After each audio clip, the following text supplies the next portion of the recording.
What does this induction mean to you? This is an unbelievable honor, and it means a lot to me. After playing here and winning the Calder Cup, and how accepted the fans were of me at the time, this is just unbelievable. This is pleasure, as pleasure should be. Yeah, you go. What made that Color Cup team so special, unique, whatever the word is? Well, we had a bunch of guys, and the chemistry just clicked. Like, I don't know if you remember the year before that. I don't think we made the playoffs. But the next year, we excelled, and we were able to take the whole league by storm. They figured they could walk over us, but we all gelled together, and we had a lot of good players. You know, the likes of Mal Davis, Jordy Robertson, Yvonne Lambert.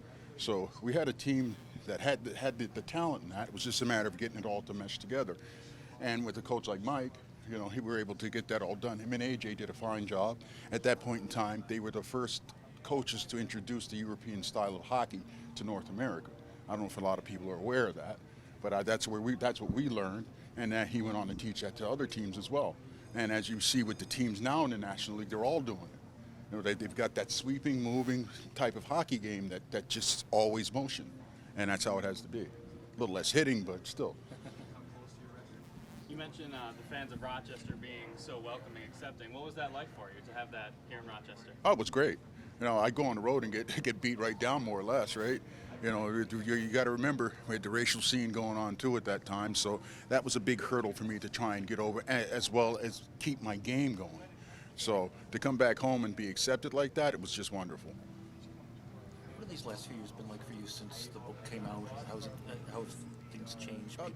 Well, the thing is that people are aware now. And the thing was that the book was not written to be a racial thing. It was written just to tell a story of how things went and give people an idea of what it was like to be a person of color playing this sport at that time.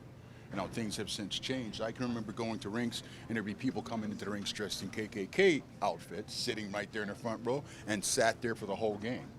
You know, nowadays they'd be booted out immediately. But back then, no. And all the cat calls you hear people talking about, that went on constantly. It was like, I go on the road and I might as well put on a pair of earmuffs because it was that bad. What about on the ice? On the ice? Well, let's talk about on the ice. Now, I had to go through the league at least once and fight at least one guy on each team just for that racial incident and the racial calling and that. But once that got done and guys actually looked at me for a hockey player, things changed dramatically. Yesterday, goaltender Malcolm Subban said if he could say one thing to you, it would be thank you. I heard that you talked to him down in the locker room just now. What was the discussion like? Well, we just talked about him doing what he can do and having the opportunity that he has and not to blow it. Like, I know Malcolm's dad. So I was at the Soul on Ice opening up in Toronto when it came out, and I met his dad there for the first time. And I met just about the whole family. The only person I haven't met is PK. And I'm sure I'll run across him one of these days. What are just your favorite memories of town, of the city, just being around? Oh, just the hospitality.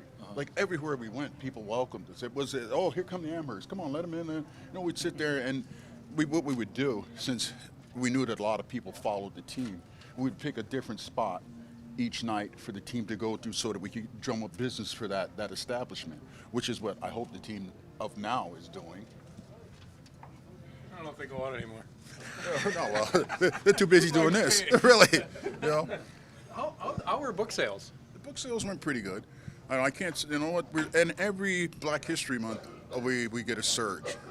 So it's like I said before, I want people to understand the book for just being a story. Of course, in order to tell that story, I had to tell all the racial stories that were involved in it. What are you most looking forward to tonight? Just watching the game, seeing the players, enjoying the fans. You know, I think it's been a while, 8 years since the last time I was here. And just being in Rochester, you know, the atmosphere has always been great here, always. Was that, I know it was 8 years ago, but I remember hearing how special that night was. Did that night just tell you that I don't know, you can go home again? I don't know what the term is, but it was when you came back 8 years ago. How special? What did that tell you? It was unbelievable. I couldn't believe the amount of people that came out. Like, I had the Amherst were nice enough to give me a book signing in the lobby before the game, and I signed from what I think it was, what was it, 6 to 7, Lauren? I think we signed books from 6 to 7, and we still had a line that was around the building. So what happened was I just said, well, look, if we can do this, the rest of it after the game, we'll finish up the rest of them after the game, and that's what we did. I don't know, we were here till, what, 1:45 or something that night? You know, the game ended, what, 10:30? Okay, so we signed from then until 1:45, and we got everybody that came in for an autograph, every one of them got their autograph. And I hadn't been here in, what, 30 years at that point, or 40 years or something, so it was pretty nice to be able to give everyone that wanted an autograph a autograph. You know, during your playing career?